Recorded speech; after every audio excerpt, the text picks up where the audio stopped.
Ladies and gentlemen, on behalf of Danube Institute, I'd like to welcome you to this lecture. The Danube Institute is quite new. You don't know it. You don't know me. My name is John Sullivan. I'm going to just describe very briefly what we do, and then I'm going to hand over to our speaker tonight. Essentially, the Danube Institute was established to promote debate, first of all, on the centre-right, between conservatives and classical liberals. Secondly, between Central Europeans, West Europeans and the English-speaking world, and to encourage the transmission of ideas and people on democracy, on markets, on capitalism, and all these other big questions and smaller ones. One of the things we hope to do, however, is to discuss some of those cultural and artistic questions which increasingly shape public debate. Now, it's under this heading that I would cite the lecture tonight. The topic of political humour is actually, in this part of the world, one with a great tradition. There was a great tradition of political humour under the communists. And of course, the sociologists, and we have a distinguished sociologist here tonight, have got their hands on the whole question of political humour. We also, incidentally, I should say, have a distinguished sociologist of humour in the audience as well. And I hope she will contribute to the debate later. But the sociology of humour, as Mark Twain said of German humour, is often no laughing matter. But tonight, we have somebody who is an expert in the question, Professor Christie Davies, the former professor of sociology at Reading University, who has a distinguished career in sociology of a range of questions. But on one of them, he is the preeminent figure, and that is the sociology of humour. He is also, by the way, in addition to writing serious works of sociology about humour, also written a joke book. So it makes him a practitioner of humour as well as an expert on it. This is very rare, I think, but having said that, I don't think I need to say more than that tonight I'm looking forward to a debate on humour, which, in addition to being humorous, will also be, I think, full of insights into why humour in politics sometimes becomes a major factor and sometimes declines and fades into the background. So, Professor Davies, over to you. Thank you.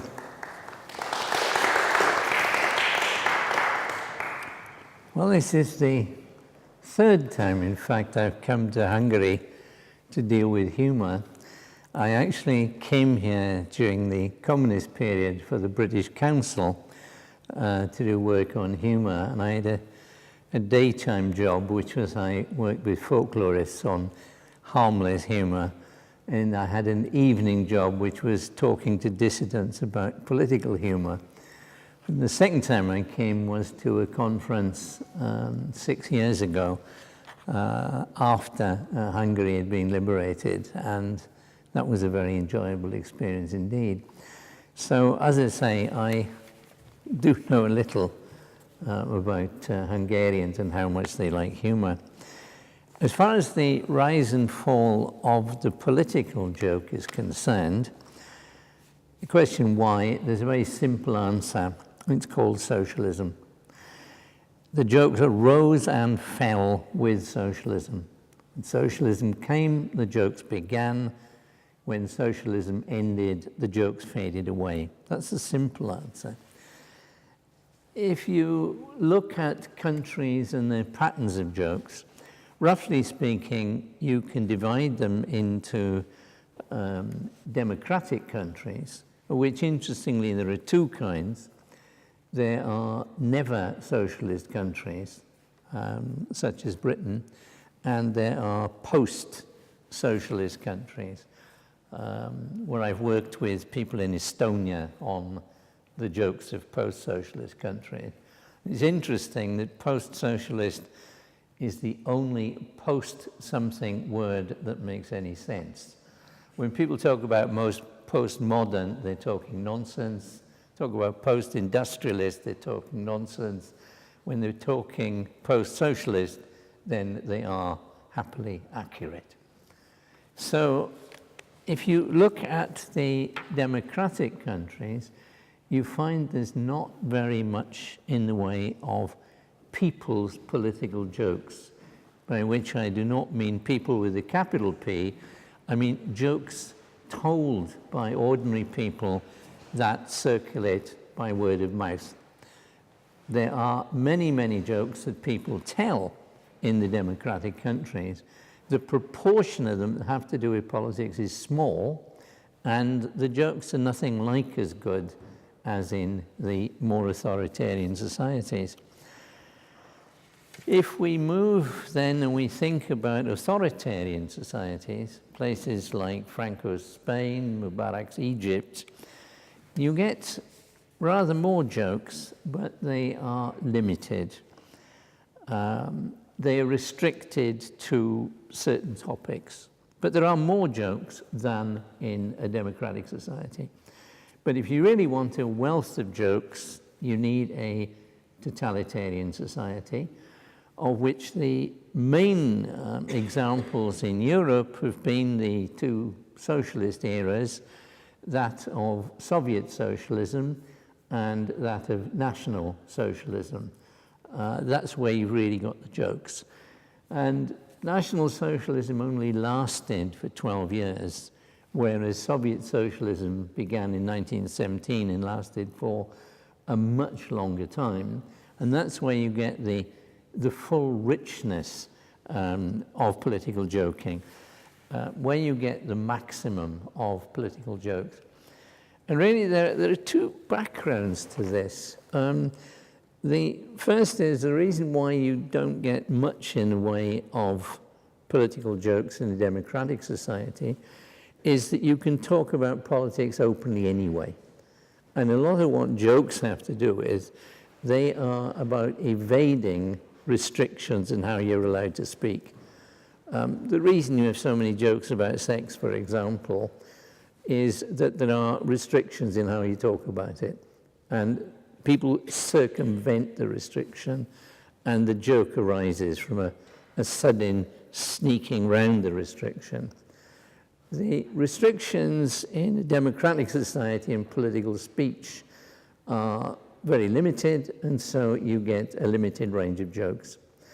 The other thing is that you have a great wealth of open political humor. You have cartoons, you have television programs, you have cabaret, all of which make fun of politics, politicians, society in general. And it's out there, and in a sense, people don't feel quite the need for jokes that they do when those things are not present. Whereas if you look back at the socialist societies, there was a very restricted freedom of speech, not just about politics in the narrow sense, but about a very large number of topics. You couldn't speak openly. When you can't speak openly about something, you tell jokes. The other thing was the restricted availability of humorous material. There were many humorous magazines, journals at that time, but they were the tools of the political elite. They made fun only of those targets that had been approved by the politicians who held power. And they were curious. They all had spiky names. They had names like crocodile, nettles, stag beetle, thistle. And they were the part of the propaganda of the people at the top. And what they basically tried to do was to shift the blame for the shortcomings of the system onto the little man. The system didn't work, so let us blame the person in charge of the local food store. It's his fault that there isn't any food. Let us blame the manager of the local factory for the fact that working conditions are bad, and then you won't blame the planners. That was really what it was about. It was shifting the blame, and it was focused on people whom everybody knew were not really to blame. I mean, it's not that they weren't inefficient and corrupt people, but the fault lay elsewhere. It lay with the system of planning. So it's a diversionary tactic by the politicians. The other aspect is this, that if you look at authoritarian systems, I mean, like Franco or like Mubarak, then you could not openly talk about the regime. You couldn't oppose the regime. You couldn't form a political opposition. But there were huge areas of life where the state did not interfere. And what is striking about socialism, it's not just that it's more repressive, but more important, the extent and penetration of the repression is greater. Now, the obvious one, it controls the economy. You wanted to run a business in Spain, then, okay, there were controls, but nonetheless, there was a lot of independent economic life. Once you have a system where all the property, apart from a few personal things, is in the hands of the state, once the state planners are making the decisions, then everything economic is politicized. Now, the importance of this is that we do tell jokes in a democracy on an everyday basis about things that are economic, but they're not particularly political. In a socialist society, jokes about the economy are of necessity political because the economy is controlled and because the state claims that any successes in the economy are due to the state. Well, in that case, this must also be true of the failures. And it wasn't just the economy. I mean, what was amazing about this crackpot socialist system was that it also had an ideology that reached everywhere. And a lot of the jokes stemmed from that ideology. They were about the absurdity of the ideology. They were about the cult figures of the ideology. And they noted that the ideology even tried to determine science, and it even tried to determine artistic taste. So that if you have an ideology that penetrates everything, it means that science jokes, arts jokes, also become political.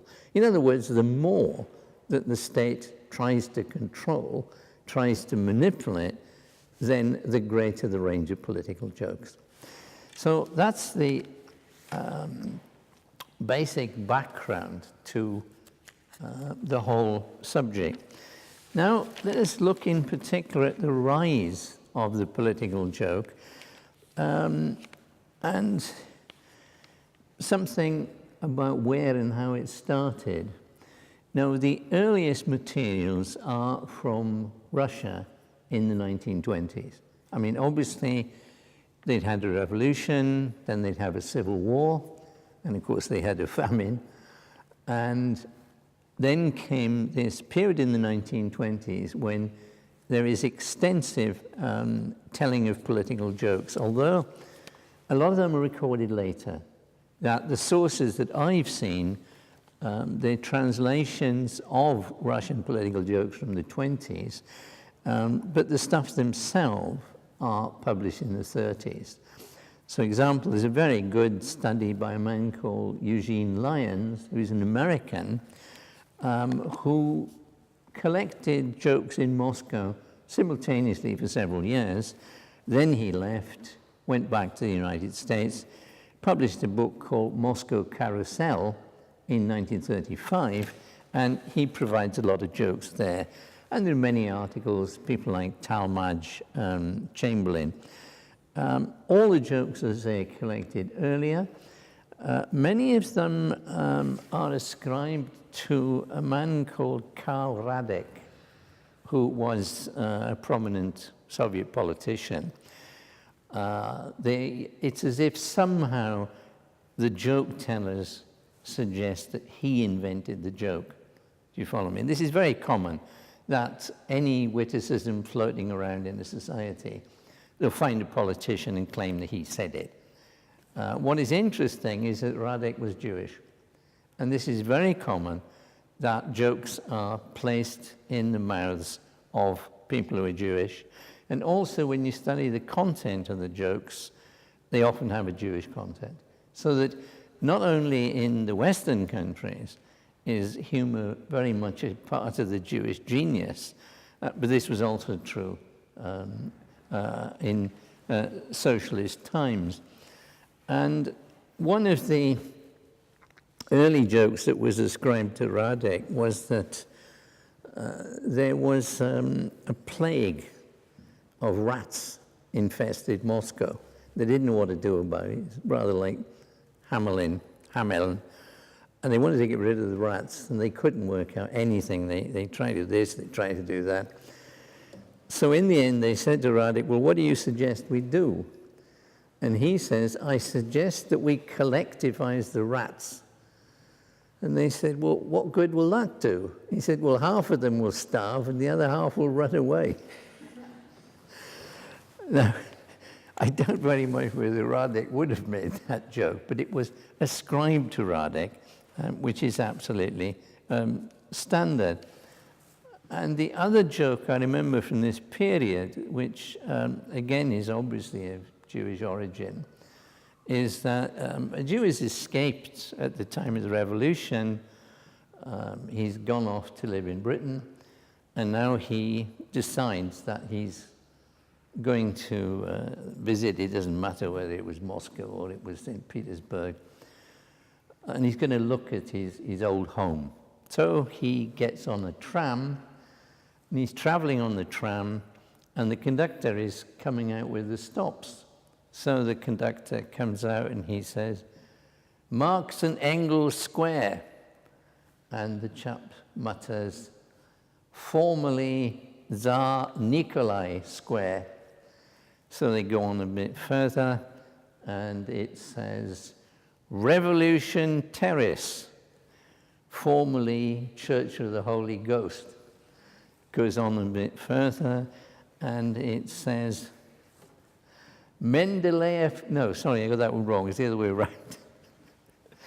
He says,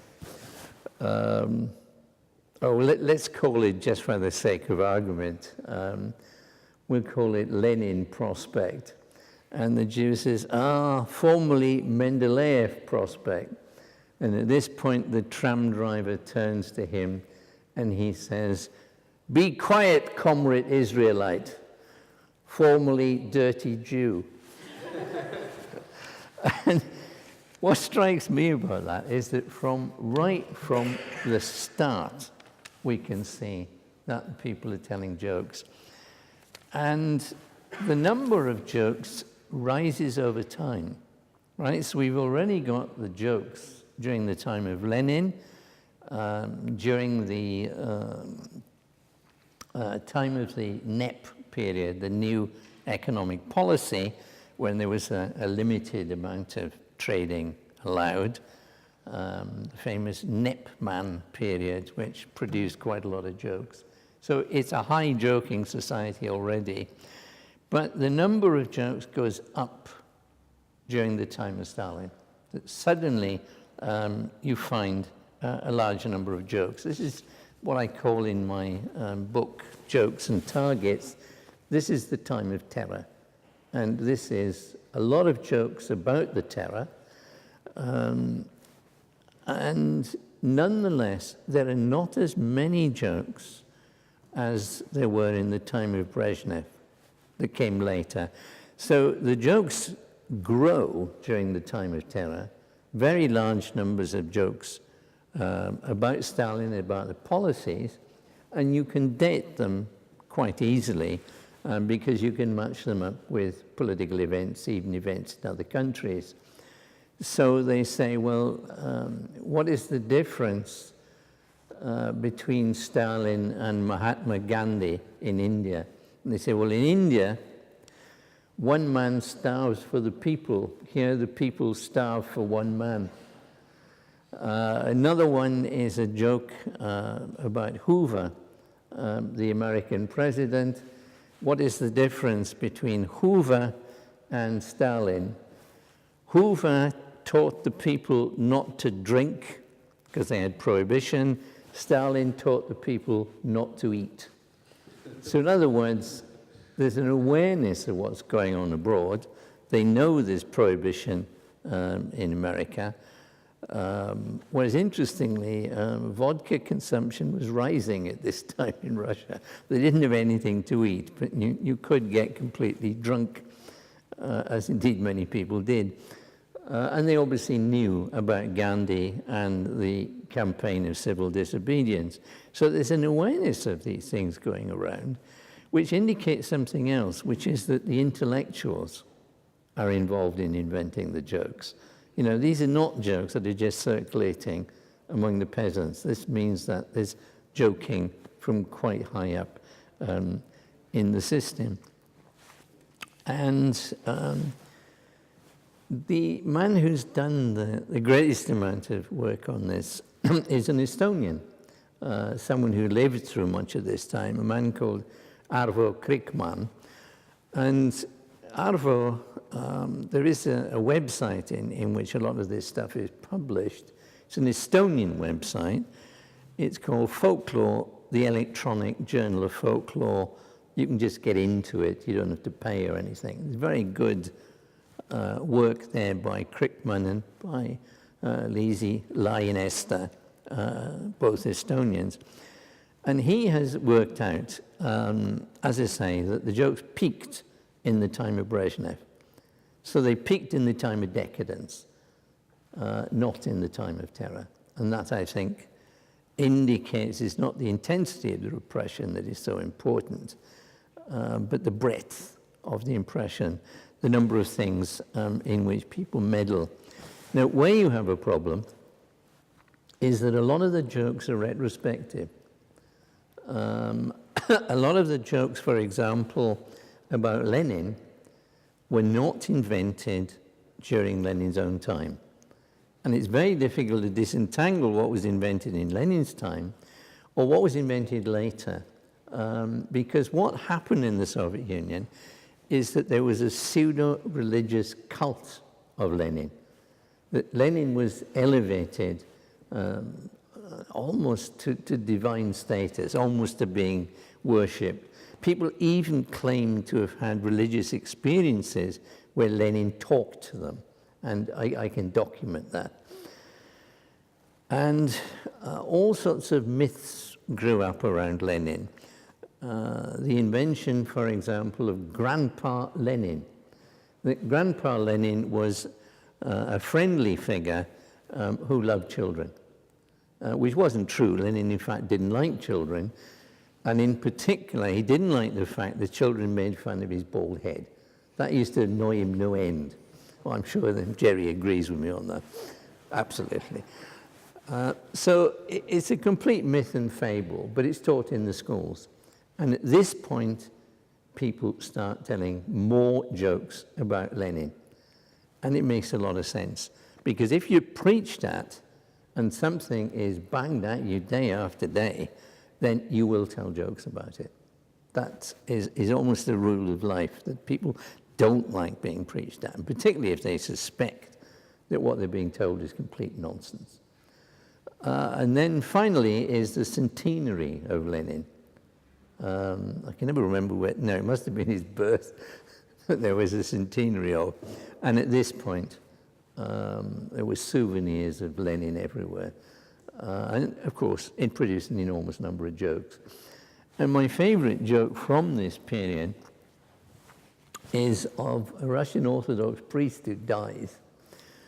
And he goes up to heaven and they say, well, do you have any last wish before you enter heaven? And he says, yes. He said, I have always wondered exactly what hell was like, and I'd like a conducted tour. So they say to him, well, okay, I think we can fix that. So they take him on a conducted tour of hell, and he goes to the deepest, the worst of the circles of hell. And they show him there's a lake of boiling mud. And there in the lake of boiling mud is standing Hitler, who is up to his nose, up to that silly little moustache. And next to him is Stalin, who's up to his waist. So the priest is absolutely appalled, and he says, look, he said, I've been persecuted by both. He said, I've been persecuted by Hitler, I've been persecuted by Stalin. One was as bad as the other. How come that Stalin is not as deeply in it as Hitler. And the guy says, well, you have to understand, Stalin is standing on Lenin's shoulders. And that's a joke with many levels of meaning, because that was what Stalin's followers said about him. They said, look what a great man he is. He's standing on Lenin. He's carrying out what Lenin planned. And so it's part of the official ideology to say that. Another part of it is it's cynical, because after the death of Stalin, a lot of people tried to pretend that all the things that had gone wrong was simply because they'd had one bad person in charge. In other words, the problem was not the system, but simply an individual. And in effect, they're saying, look, there's continuity. That Stalin was merely the inevitable end product of Leninism. So it's a cynical response into the bargain. And finally, it's getting at the cult of Lenin.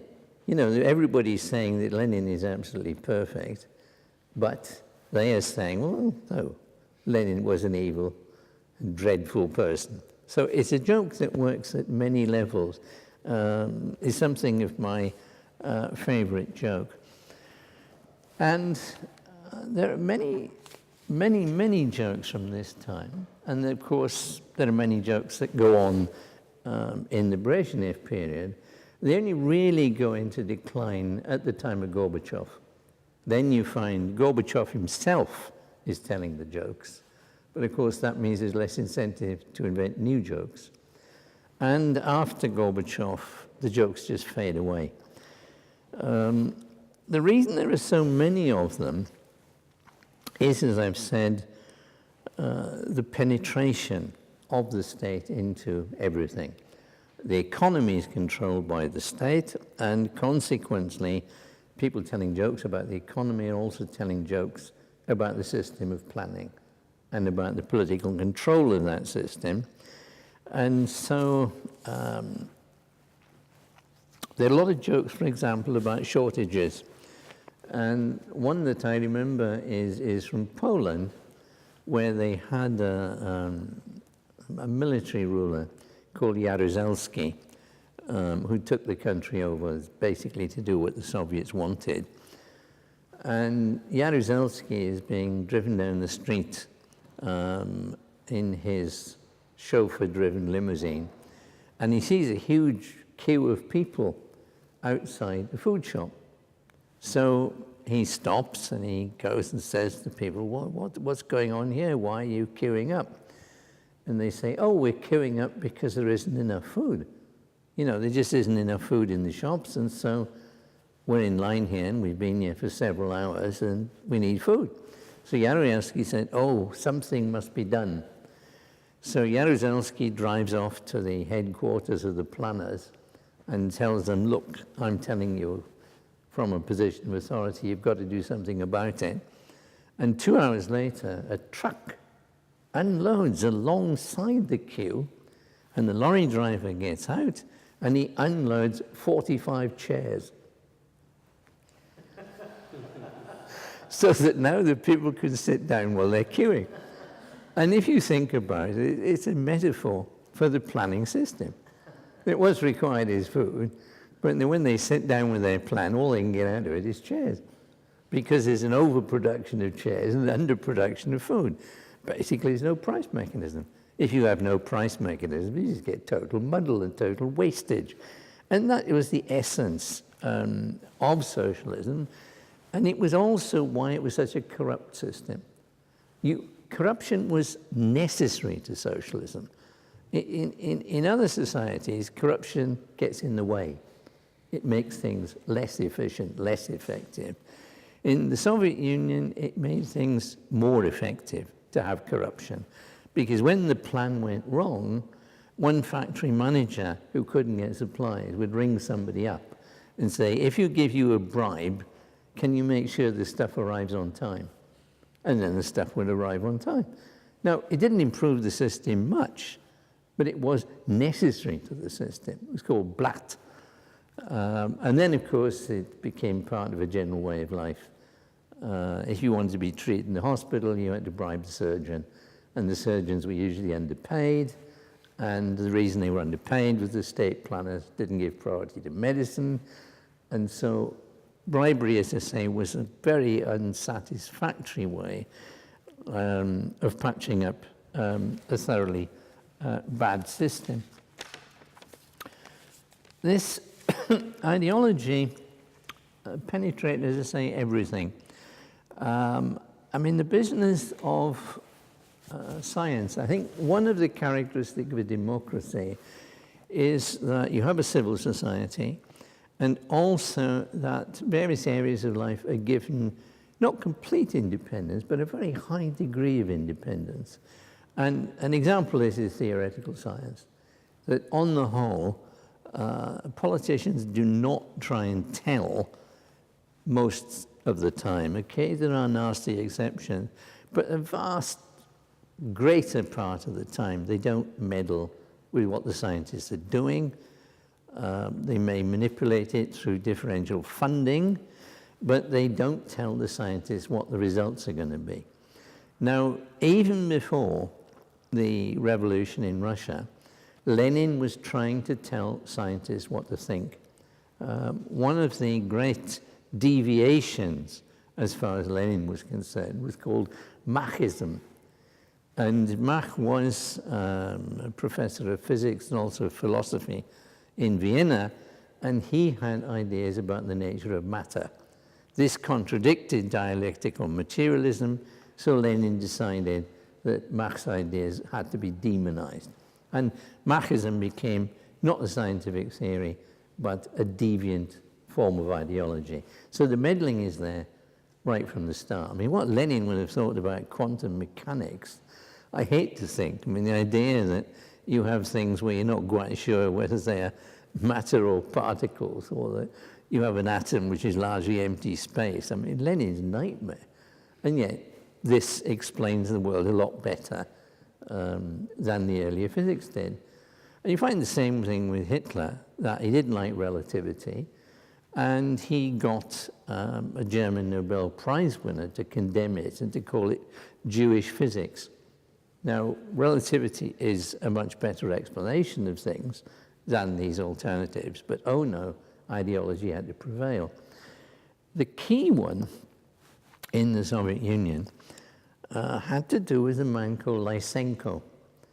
And Lysenko taught, and here he worked with a man called, I think you pronounce it Michurin.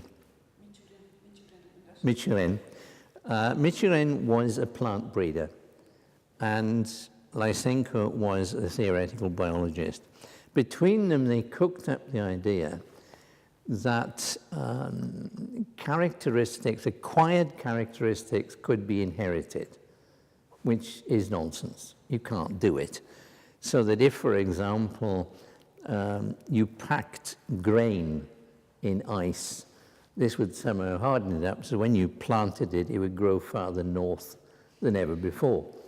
And, you know, I mean, this is complete nonsense, and everybody knew it was nonsense. It produced failures, and in the end, it had to be abandoned simply because it was too much of a failure. But the public knew, or at least the intellectuals knew, and so you have jokes about it, so that Michurin crossed a hedgehog and a snake in order to make barbed wire. And, you know, this is the kind of ridicule that there is for official science. And the same was true with regard to official art, socialist realist art. I actually had someone tell me over lunch that socialist realist art wasn't quite as bad as it was made out to be. And I laughed in my nasty way. And this afternoon, I went to the House of Terror, which is just across the way, and saw a lot of examples of socialist realist art. I'm convinced that I was right in saying they're nearly always awful. And so the joke came about that goes, the Impressionists painted what they saw. The Expressionists painted what they felt. The socialist realists painted what they were told. And so, you know, you can see that people were quite well aware of the fiddles in the system. And the business of Lenin that I mentioned before, that was preached, a completely absurd ideology. There was a joke that I was told many years ago, and I didn't understand it when it was first told to me. I may even have to explain it now. I had a good friend, Alexander Stromas, who was a Lithuanian, who at one time had been professor of law at Moscow University. And then one day they gave him a British visa. The KGB gave him an exit pass, a passport with an exit visa and a British entry visa, and told him to get out. So he ended up teaching in a university in Yorkshire. I would drive over him. He'd tell me jokes for an entire evening at a time. And one of the jokes he told me was about after Lenin had died, Lenin's widow would be taken around the schools to talk to the children with her reminiscences about the great man. And so she went to a school and she said, "And you must remember, children, Lenin was a very kind man." He said, "I remember once that Lenin was shaving, and he was standing out there in the open air with his water and his shaving cream, and he was shaving. And a little boy came up to him and said, 'What are you doing?' And Lenin said, 'I am shaving, little boy.' And doesn't that show what a kind man Lenin was?" One of the children says, "Why does that make him a kind man?" And Krupskaya, the widow, says, "Don't you understand? He had a razor in his hand. He could have cut his throat." Now, whilst I can see that the joke is funny, I couldn't see why it had been made up. And then later I learned about the cult of Lenin and children. And what it is doing, I mean, it's telling the truth. I mean, Lenin had seen to the death of many children. I mean, he really did have blood on his hands.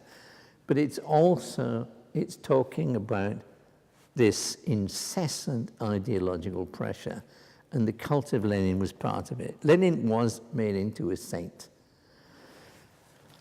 Now, what we finally have is the fall.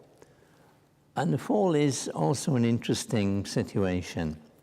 If you ask the question, well, I've told you it's in decline under Gorbachev. But of course, once the Soviet Union collapsed, the jokes went into serious decline. And what happened at this time? Well, two things happened. The first thing that is curious is that the jokes got codified, that people knew that the end was close. And so they started collecting the jokes, systematizing them, and getting ready to publish them. And particularly this happened in Estonia, which is where I've done a lot of work. And more recently, enormous collections have been published in Kiev, volume after volume after volume of jokes from that period. And I think it's partly that people had waited for a long time for the collapse of socialism, and they now saw that it wasn't that far away.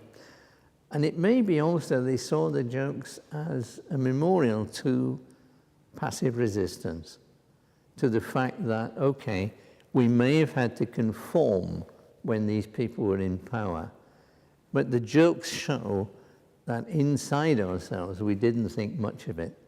They'd say what we really thought at the time, but we're not in a position to say. So this is the codification. And we then get on to this, this period of post-socialism. And what happens under post-socialism is interesting, that the jokes gradually fade away. The first thing that happens is people stop inventing new jokes. The fizz goes out of the jokes, if you like. And for a long time, they still go on telling the old ones. You know, they're good jokes. Not everybody's heard each joke. And there's nothing like good old jokes, particularly either you haven't heard them before or you haven't heard them for a long time. So the jokes are still in circulation for quite a while. But the problem then arises that you get a new younger generation for whom the jokes don't have much meaning. And there are two reasons they don't have much meaning. One is they've not experienced socialist repression. Socialist repression is something that happened before their time. So the feel of the jokes is not present. And in many cases, the jokes are referring to events that they can no longer remember, that unless you had a strong grasp of the history of your own country and of the Soviet bloc generally, then you may not understand some of the references in the jokes. So the jokes, as I say, gradually fade away. And the people who've worked on this, again, I must pay tribute to the Estonians, where they have looked very systematically at what appears on the web.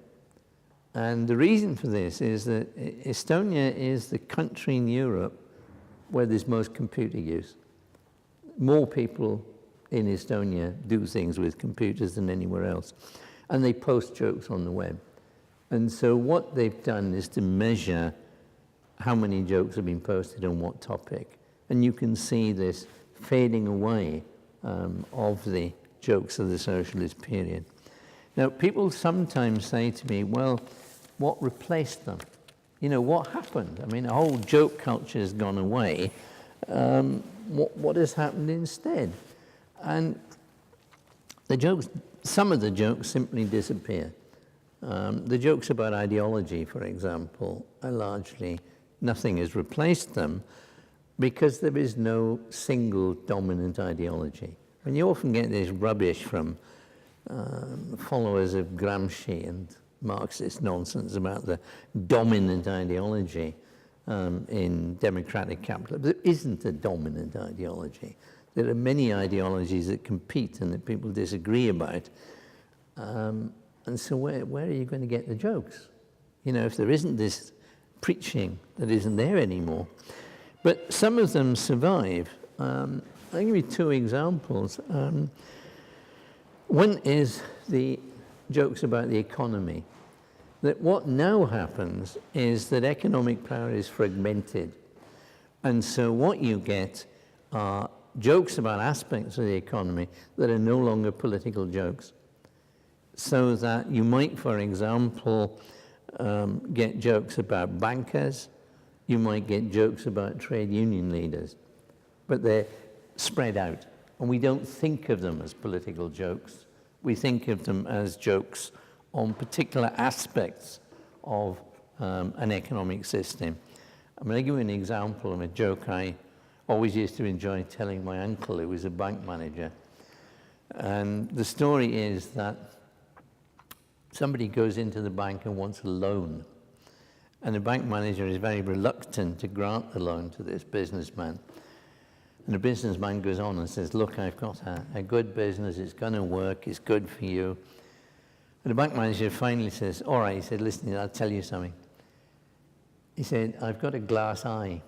You didn't know this, but I've got a glass eye. He said, if you can guess which of my eyes is made of glass, then I will give you the loan. And so the chap who wants the loan says, oh, he says, that's easy, it's the left eye. And the barman says, yes, of course, he said, but how did you know? He said, oh, it was more sympathetic. Now, you can see how that could have been told as a political type joke before, but now it's, as I say, it's an economic joke. It shows that power is now diffused in many areas in the economy, and that accordingly, so are these. Another one is the stupidity joke. which is what I lectured about the last time I was in Hungary. What happened to the jokes about Brezhnev? The jokes about Brezhnev were always about his being stupid, and particularly after he went senile, there were lots of jokes. And similarly, some, although not many because they didn't last very long, Andropov, Chernenko, the similar jokes about them not being with it. So the joke was told, for example, about Brezhnev giving a speech at the time of the Olympic Games, and he's given a speech by the speechwriter, puts it in front of him, looks at the audience, and starts and goes, "Oh, oh, oh, oh." So everybody looks at him in amazement.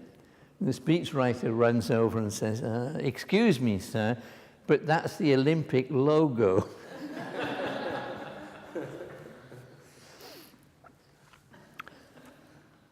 And so there are lots of those jokes. You say, where do those jokes go? They go in many directions. One direction is they become ethnic jokes. I won't mention the name O'Sullivan, but it's associated with a well-known set of ethnic jokes. And the other one, which is perhaps more relevant to Hungary, is the blonde joke. That jokes are told about blonde women being stupid. And in fact, it caused a riot in Hungary, the blonde joke, whereby the blonde women of Hungary demonstrated outside the Hungarian parliament demanding an end to blonde jokes. And I'm not joking, this actually happened. And also, there was a bar in Budapest called Blondies, where all the barmaids were blonde, and everything that was sold there had something to do with blondness. And the demonstrators turned up there and threw eggs at the barmaids, and threw cake at the barmaids, and demanded the barmaids came out on strike out of blonde solidarity. So you can see that the jokes don't go away, they get transformed, and they go into other ways. And another one is, another big segment of jokes is what we will call the disaster joke. That whenever there is a disaster, I mean, it might be a plane crash, it might be the death of a celebrity, it might be an explosion somewhere. Within a quarter of an hour, people are telling jokes. You can almost guarantee that. And in fact, there's a study at the University of Pennsylvania where they actually measured, using a very large number of people recording jokes, how quickly they came about. I'll give you a British example.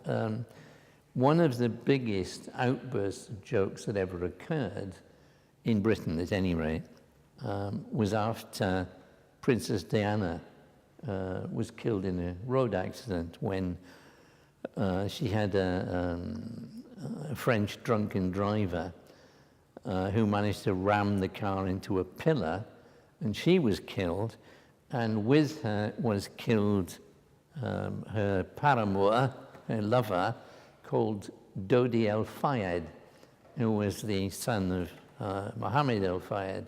It was basically a rich playboy. And these jokes spread all over.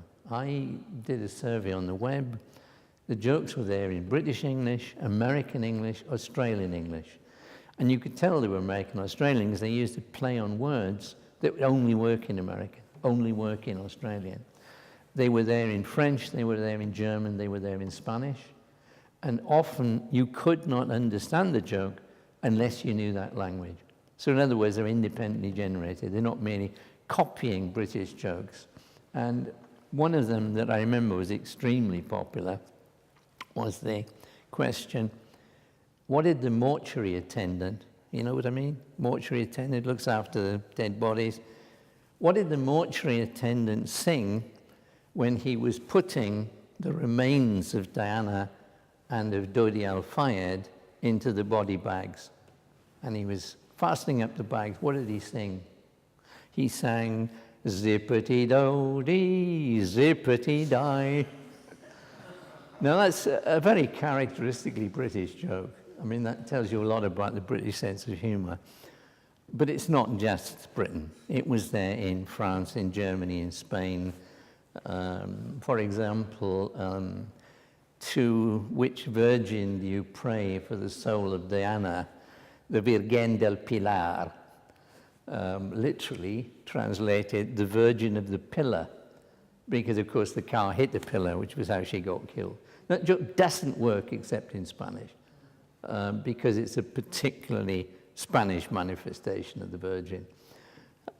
So that all the jokes, as I say, were on a worldwide basis. And it's interesting, it's a modern phenomenon. The jokes have really only been going for about the last 50 years, but it's a very widespread one. Now, this brings me back to a Hungarian joke from the socialist period. What is interesting, it's a classic disaster joke. It's about Chernobyl, when the Soviets managed to produce a nuclear disaster by fiddling around with a nuclear power station in a characteristically socialist way. And up came a great cloud of radioactivity, which frightened everybody, and probably contributed to the downfall of Gorbachev, because he then had to come clean that there'd been a disaster, where his predecessors would have hushed it up. And in fact, there had been a similar nuclear problem in the Urals many years before that they did hush up. We only knew about it because of the radiation measurements. And so the joke that was told in the Hungary was about the May Day parade. And Chernobyl happened just before the May Day parade. And there's a broadcast on Hungarian television. And it says, and now, here they are, they're all marching past. First of all, we see the party activists. And then we see the trade union activists. And here come the radio activists. Now, that is a disaster joke, but it's a disaster joke within the context of socialist political joking. So what you can see is that joke would have been funny anyway, right? But it was embedded in politics. Now, many similar jokes exist, but they're no longer political jokes. So that is the fall of the political joke. Thank you.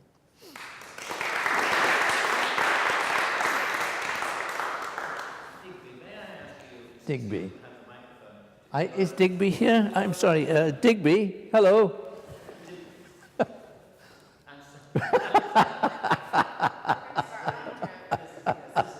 Sorry, this is an inside joke. Since you have the microphone, Yeah. may I ask you to be your own chairman? Yeah. And also, if you could, to repeat the questions. Okay, yeah, I'll do that. Who's got tonight's question? Jerry. As the European Union becomes more intrusive and less and more obviously undemocratic, can we expect the rise of the anti-European joke? And if that is the case, do you have any examples? No. Jerry Frost has asked the question.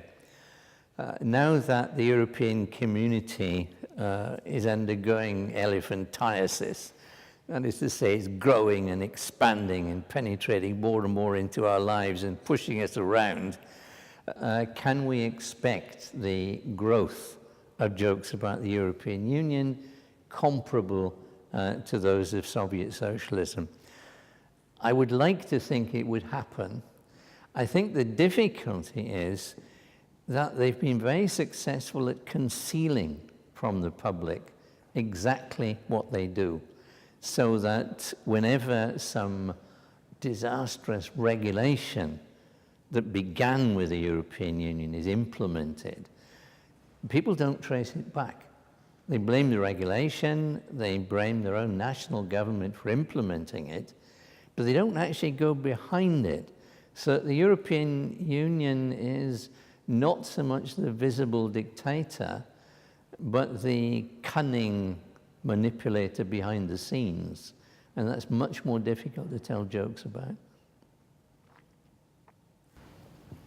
Do you reach a point, Professor Davies, where a regime is so totalitarian that joking becomes impossible because there's too much danger associated with it?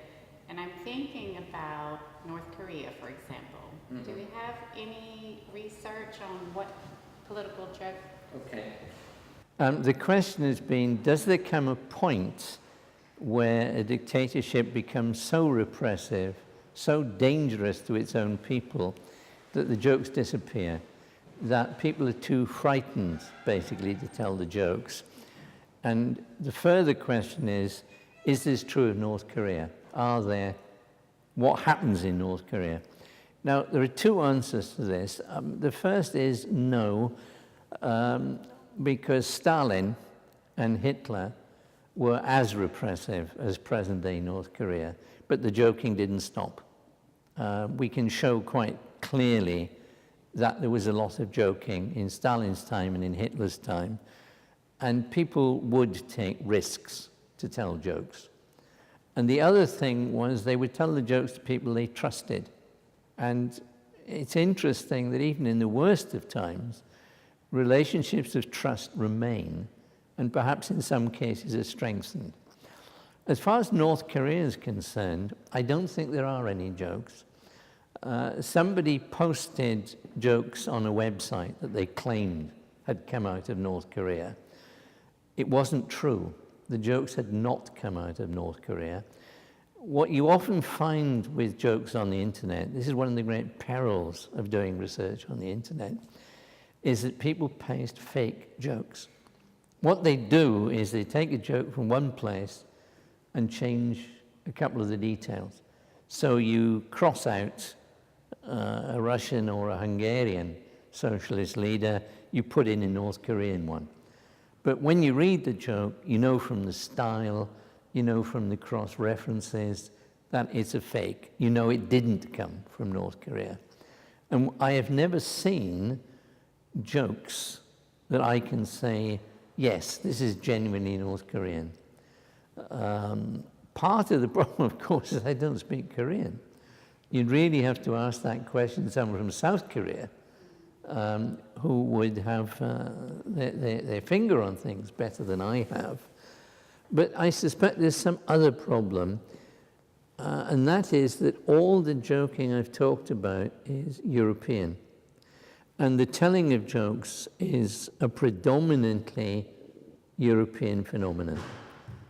Europe is the continent of the joke, and it's also true of other continents, Australia, North and South America, that have been settled by Europeans. They are great for jokes. You will also find quite a lot of jokes in the Middle East. They are very good jokers.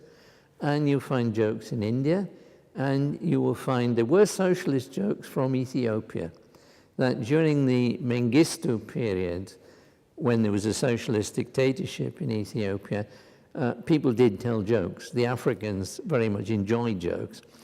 But the curious one is this, that East Asia is deficient in jokes. Now, I don't know specifically about Korea, but I work a lot with Japanese humor scholars. One of the great puzzles we have is why the Japanese don't tell jokes. And in fact, I am co-author of a book in Japanese, which I can't read. I mean, effectively, I did a lot of it in English, and then I worked with a Japanese colleague for it to be turned into Japanese. And it's trying to explain to the Japanese what jokes are and how they work, because there just weren't enough jokes in Japan. Mrs. Thatcher's speechwriters had the same problem. Yeah, well, there you are. And I suspect Korea is the same, that you have to have a culture of jokes before people tell jokes. And that's why I think that it's absolutely North Korea is not total repression, although there is total repression. It's a cultural phenomenon, East Asian phenomenon, I think is the way I'd put it. The problem... A lecture given by a Japanese philosopher who began his remarks by saying, in England, it is the tradition to start your talk with a joke. In Japan, it's the tradition to start with an apology. My joke is that I have no apology, and my apology is I have no joke. Yeah. This is the story about a Japanese who has to give a lecture in Britain, and he starts off by saying, well, in Britain it's the custom to always begin a lecture with a joke, whereas in Japan, a presentation always begins with an apology. Well, my apology is that I have no joke, and my joke is that I have no apology. I don't think it's necessary that you repeat questions if they are perfectly understandable. No, it's for the recording. I'm sorry, do you want to ask a question? Yes, I have a question, yes. I wonder if you look at a country like Russia at the moment, I mean, it's not exactly an example of democracy. Does that lead to a new wave of jokes? Well, Russia is in the category of what I call authoritarian countries. That is to say, it's not like Soviet socialism. The government can't penetrate things to the same extent, and there's not the same uniformity of ideology. So it's much more comparable to the kind of joking, say under Franco, for example. It's not the same. And what I noted was that after the death of socialism, there was a new wave of joking in Russia. It was called the New Russians joke. And these were jokes about a new class of people, often people who had enjoyed a degree of power under the old regime and had profited from this by being able to get their hands on the property of the state when it was dispersed. And so they became immensely rich very quickly. They couldn't establish a properly working market economy, and so you got a lot of cartels. And again, the people who controlled the cartel got very rich indeed. There are lots of jokes in Russia about the New Russians. The example is that a New Russian's son comes home from school and says, I'm feeling very awkward at school because all the other boys go to school in the bus and I am driven there in the Rolls Royce. Why can't I go on the bus? And the father says, don't worry, son, I'll buy you your own bus. And actually this joke was told about the Georgians at the time when I was a student in Moscow. Right, I'll say something about ethnic jokes in this regard. That during the Soviet period, there was a total distortion of the economy. And a lot of Georgians made money because they would bring tropical produce to Moscow by plane and sell it, and they got very rich doing that. The distortion was this, that because the import of tropical produce into the Soviet Union was forbidden, it meant the Georgians didn't have any competition.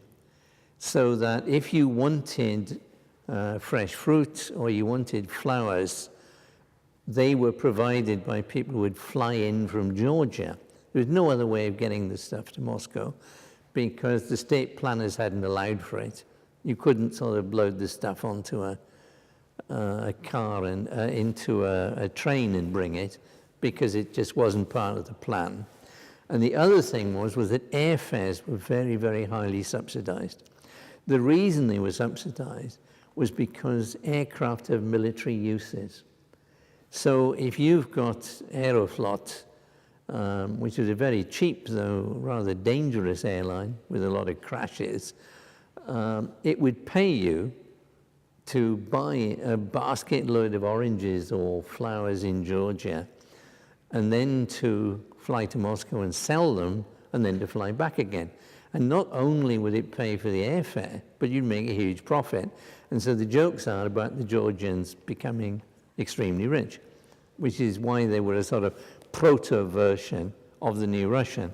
And again, it's a joke that has a political element because it's only that form of the market that would produce this kind of distortion. And the new Russian one, again, it has to do with monopoly and cartel, which now is a different kind of economic phenomenon. And the joke, one of the jokes that came out of it is that a plane that is flying from Georgia to Moscow, a gunman appears on the plane, puts a pistol to the pilot's head, and demands that the plane be flown to Paris. And that at this point, a Georgian passenger rushes to the front of the plane, wrestles the gunman to the floor, beats him unconscious. Pilot gains control of the plane lands in Moscow, police turn up, the gunman's taken away, and the Georgian is awarded a medal. And he becomes sort of superhero of the Soviet Union, something like that. And then afterwards, he's asked on television about it. And they say to him, well, is it true that you're so heroic that you wanted to save a Soviet aeroplane like this? And he says, no. He said, the problem was, how could I sell my oranges in Paris? So, I mean, everything of that sort became a political joke. Does that make any... I mean, ethnic jokes became fused with politics. Now, if you go there, the ethnic jokes are told, but they don't have the same political implication. For example, jokes about Chukchis. The Chukchi is always treated as the ultimate primitive in Russian jokes, and it's now an ethnic joke. But originally, it began because of Soviet propaganda to the effect that the people who lived in the far frozen northeast of Siberia had been brought civilization by the Soviet Union, and they made films about them. In other words, preaching, again. And so what people did was to tell jokes about these people because they were being held up as heroes. I don't think otherwise anyone would give a damn about the Chukchis. They wouldn't even have thought of them. And so you get jokes like, what did the Chukchis feel before the Soviet Revolution? Hungry and cold. What do the Chukchis feel now after the Soviet Revolution? Hungry and cold and eternally grateful. You see what I mean? That the ethnic jokes became political jokes. That's a good question. You made the point, I agree with you, that jokes as such, so to speak, political jokes have declined in a society where you have different ideologies competing and you don't have an absolute orthodoxy. How then do you characterize the political humor you get in shows like Jon Stewart's Daily Show, or 50 years ago, when I were at college, that was the week that was? Well, of course, that was the week that was before I was born.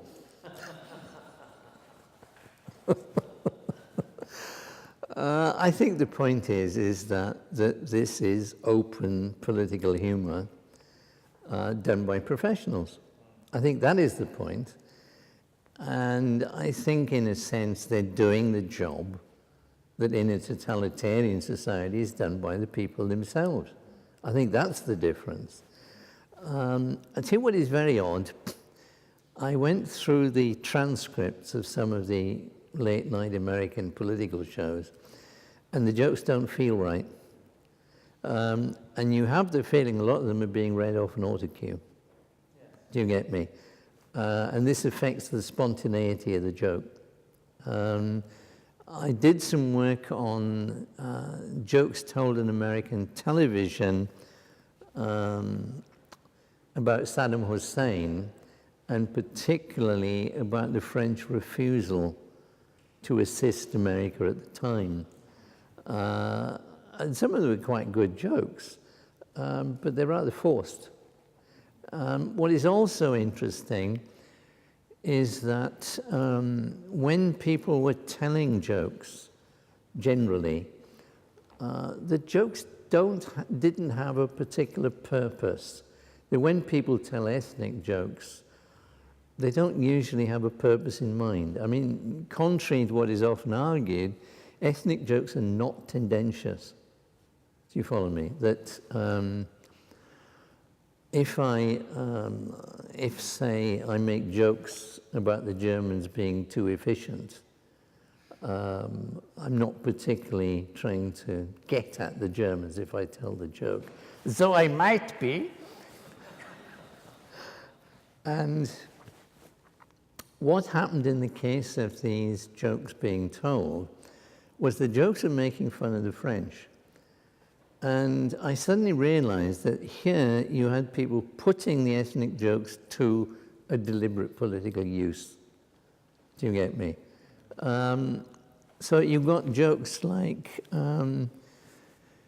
what did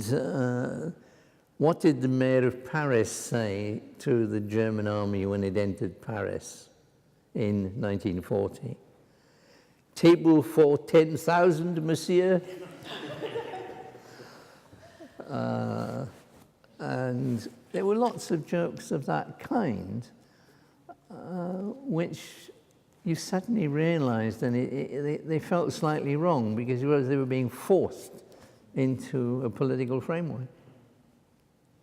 And it's certainly the case that some of the radio and television shows do have a political agenda, in a way that when people are telling jokes among themselves, a few of the people may have a political agenda, but the thing is scattered around. I mean, different people have different political opinions and different perceptions, so you cannot assign a particular meaning to jokes.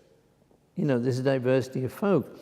When you have jokes that are told which have been stuck there by scriptwriters and are being told by a person in a particular position, then at that point the joke does become tendentious, because you can identify the author, you can identify the teller, and you know what it is they want.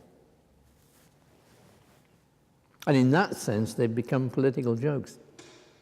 In free societies, politicians are expected to tell jokes rather than the joke coming from the people. Is that simply because they want to demonstrate that, contrary to appearances, they're normal human beings? Or is there a deeper significance? I think the problem with this is that there's a sense in which everybody is expected to tell jokes.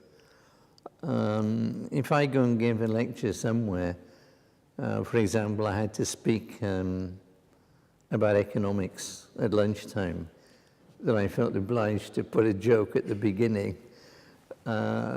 It's part of how people do things, and particularly in Britain and the United States. That Aren't there whole categories of people you don't expect to tell jokes, like bankers, dentists? Some are, some aren't. I tell you who aren't expected to tell jokes are rabbis.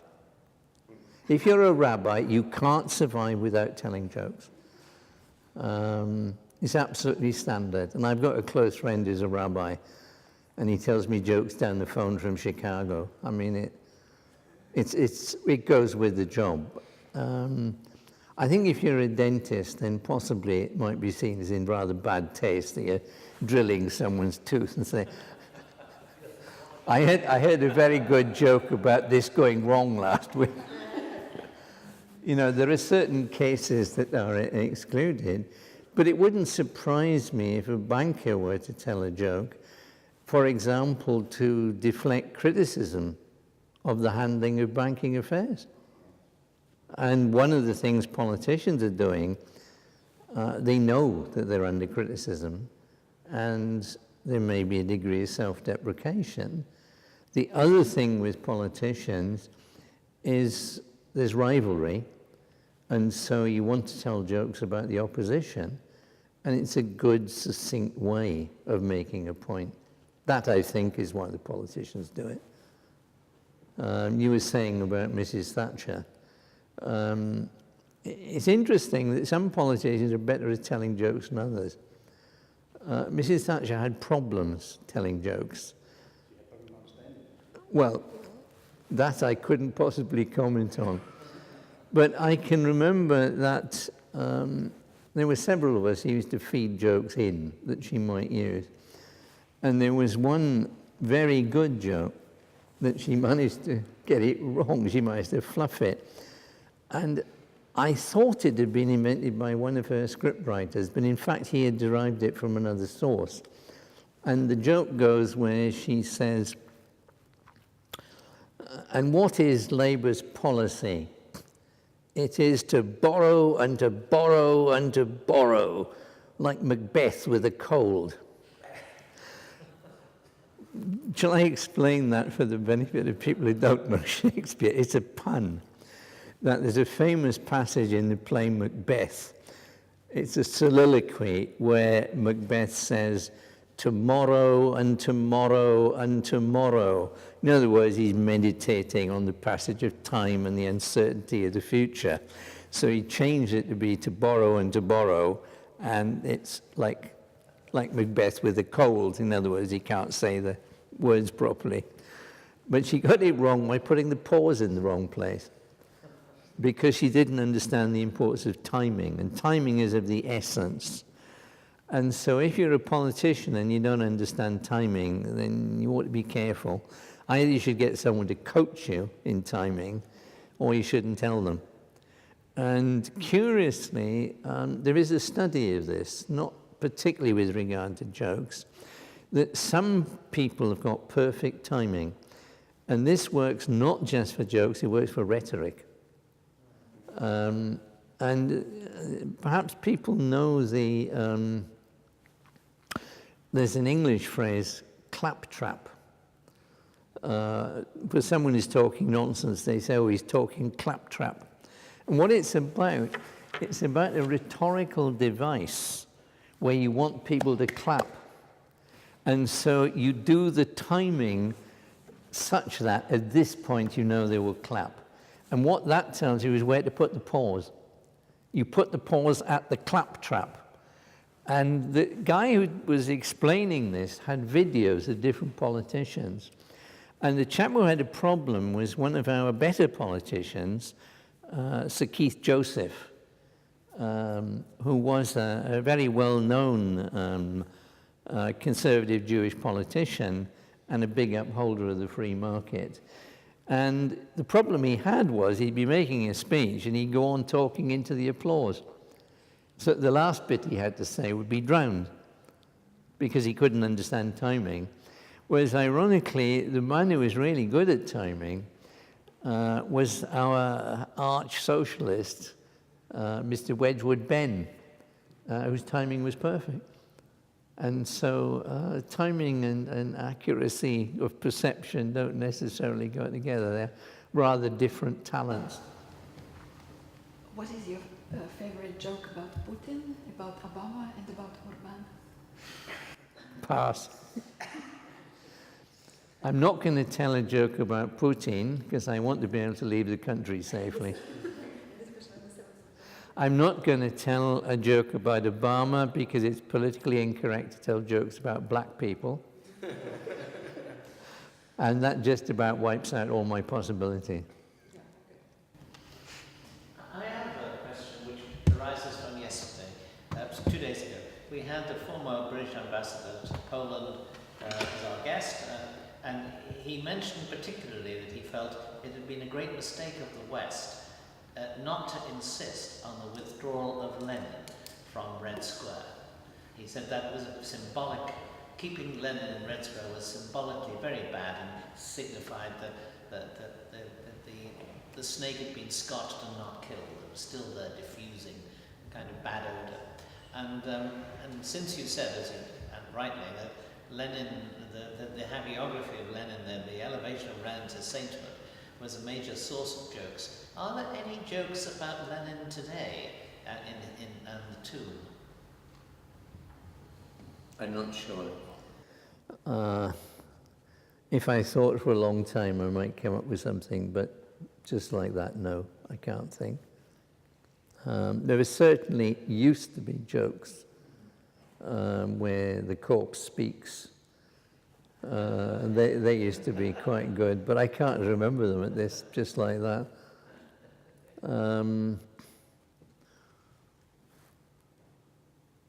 Any more? For any more? Yes? You already touched the point of Jewish culture and jokes. Is there a special connection between Jewish culture and jokes? Yes, definitely. Right. This one I've spent several years studying. Of course, we have a lot of jokes in Hungary with Conan. Yeah, We have a lot of Jewish jokes, but what's the origin? Yes, and a lot of them in the old Soviet time. They would always have, the guy was often called something like Rubinstein, who was in the jokes.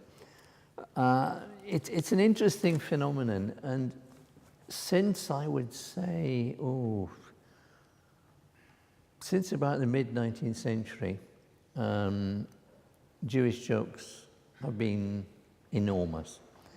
By the time Freud comes along, he actually writes a special study of Jewish jokes. People have noted that a large proportion of them are self-mocking. And I think that the self-mocking quality arises from external prejudice. But the jokes in general, not all of them are self-mocking. A lot of them are almost humorous meditations on the way things are. And I think what it's about is two things. The first thing is that if you're Jewish, you have to manage two identities in a way that's not really true for other folk. You have to have the identity of the people among whom you live. You have to be British or American, which in practice means Christian. Or you have to be Russian or whatever. But at the same time, you have this other identity, Jewish, which is very distinctive. And there's a tension between them, or rather the various tensions between them. And this ability to see the world simultaneously from 2 points of view is the very basis of Jewish humor.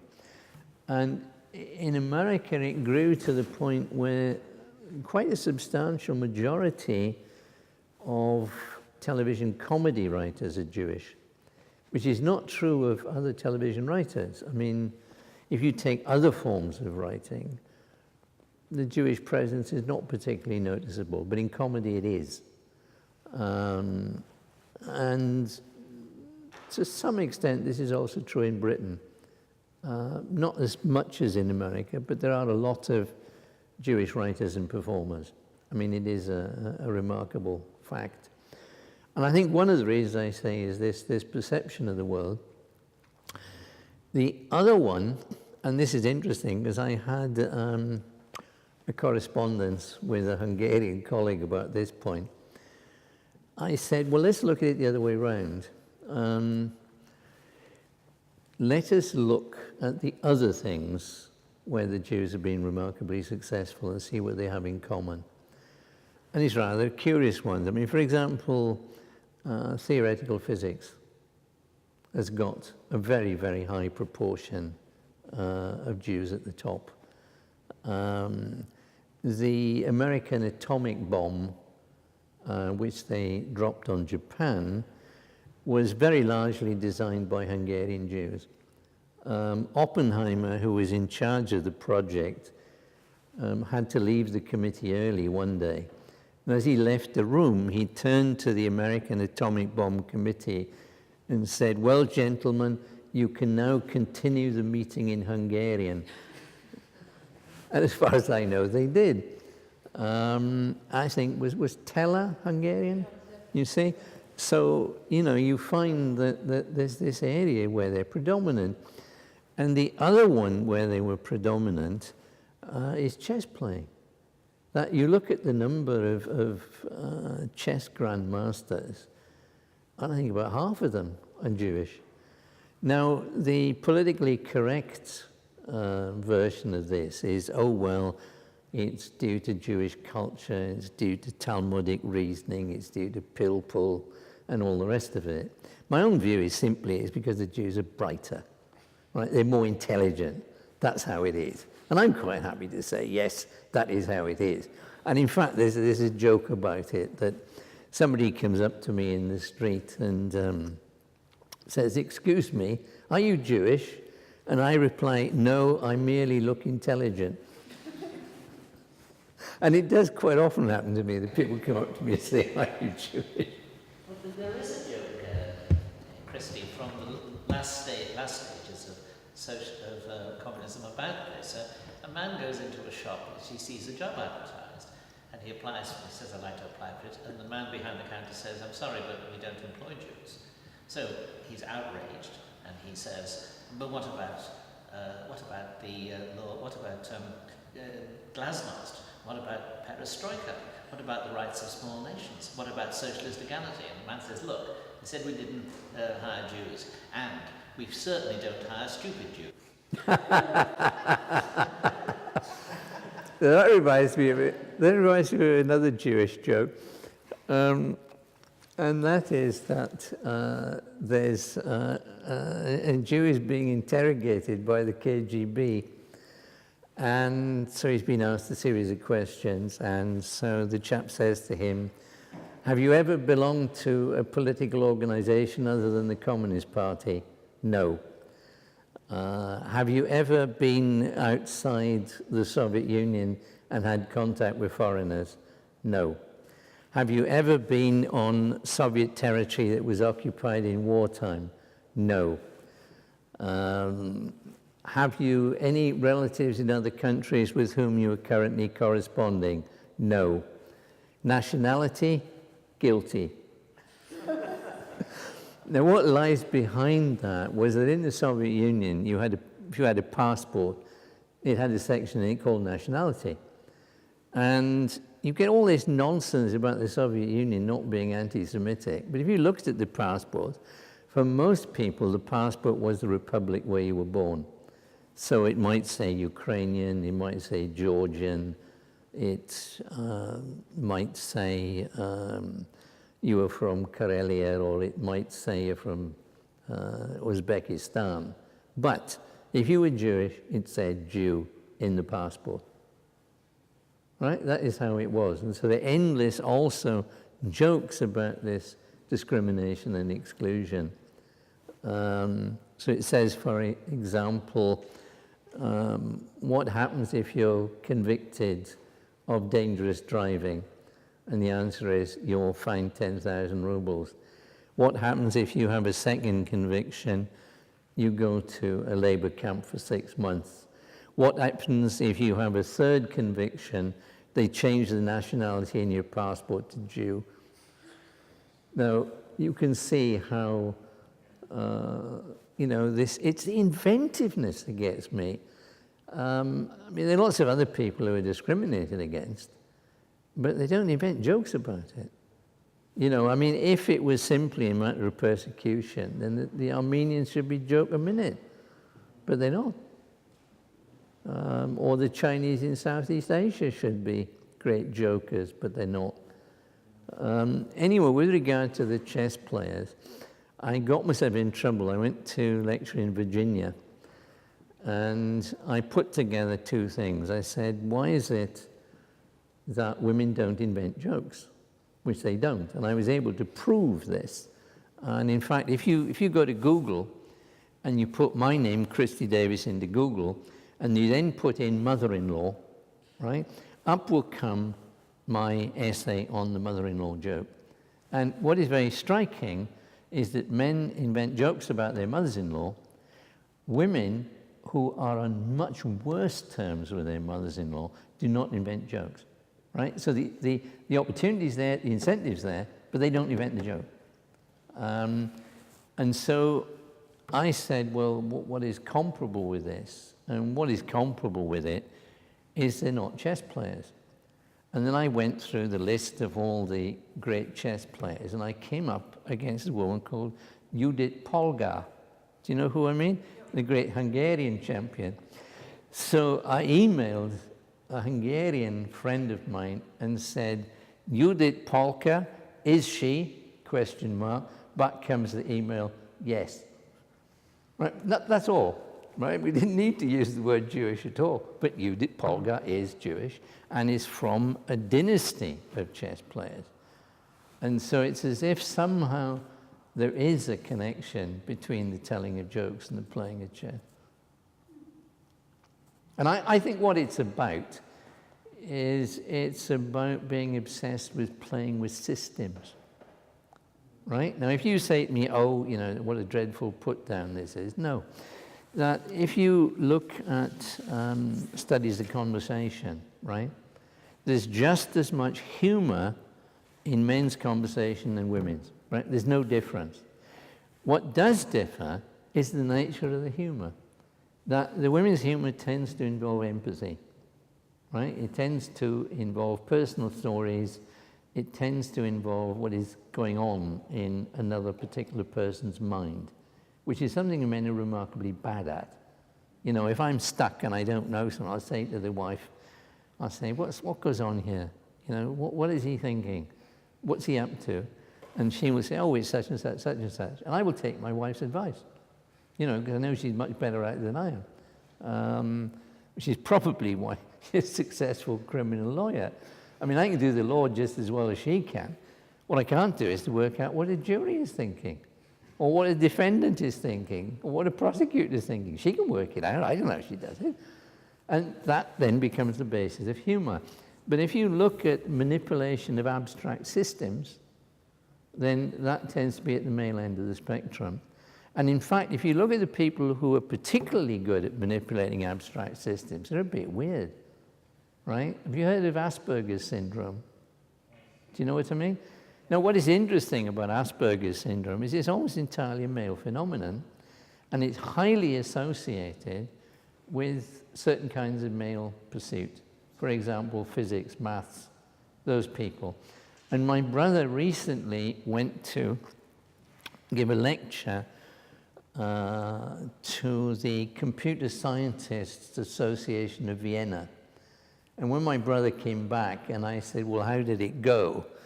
And my brother said, oh, he said, it was like addressing Asperger's Anonymous. And this is so, that there you have the facility for working out other people's minds is almost absent. But the facility for dealing with abstract systems is highly developed. But you also, before you can get anywhere with it, you also have to be intelligent, otherwise you're just a weirdo, right? And there's a study of this where they talked to a professor of physics in London University, and when he got married, he only agreed to have children if the children lived on a different floor of the house so that he wouldn't have to interact with them. And after 15 years, he stopped talking to his wife on the grounds that they didn't have anything new to say to each other. Do you follow me? So, I mean, it swings and roundabouts in terms of how things work. And certainly, I mean, there are a lot of good women joke tellers. I mean, my wife, again, is a very good joke teller. I mean, she'll come home with a joke about lawyers or whatever, and I will fall about laughing. But there aren't joke cycles that definitely have a female origin. Do you get me? There ought to be, and the crucial one was the mother-in-law one. Because what I did, I went to a whole lot of sites, and the male sites about mothers-in-law were all full of jokes. I mean, enormous numbers of jokes. The mother-in-law is, and I suppose in Hungary, is it the standard joke theme, the mother-in-law? Whereas what was interesting was when I looked at the empirical sociological studies of mothers-in-law, it became quite clear to me that the women had far more problem with their mother-in-law than the men did. And that the men and the women handled the problem differently. The men handled it by avoidance. They keep the mother-in-law at a distance and try not to have too much to do with her. The women felt, oh, we must get stuck in and, quote, have it out, right? In other words, that they say they sensed the mother-in-law had some sort of resentment. They wanted to bring it to the surface and argue about it. And the result was that there were a whole lot of websites, and I tell you, you go and look for yourself, don't take my word for it. On these websites, they were full of hatred. You know, they had names like mother-in-law monsters, or the mother-in-law you want to hate. And I just couldn't believe what was being spewed out of them. But there weren't any distinctive jokes. And occasionally, they wanted a joke, they'd put a link into one of the men's websites. When you went over to the man's website, not only were there jokes, but they were selling funny novelties. Do you follow me? They'd be selling hats that said, "Hate your mother-in-law," things of this kind. Or a blow-up mother-in-law. Yeah, I mean, it was not until I did that particular piece of research that I understood the point. And then when I was doing the research, I thought, yes. And then I moved sideways, and I linked it into Jewish jokes, and I never dared to go back to Virginia ever again. Well, on behalf of everybody, can I thank Christie for this terrific evening, and say that I hope what we can do, in addition to having recorded it and putting it online, I hope we can get an article from you for the magazine. Thank you very much indeed. It was just superb.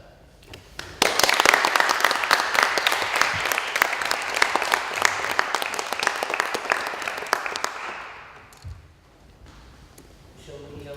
Whatever. If people would like to come up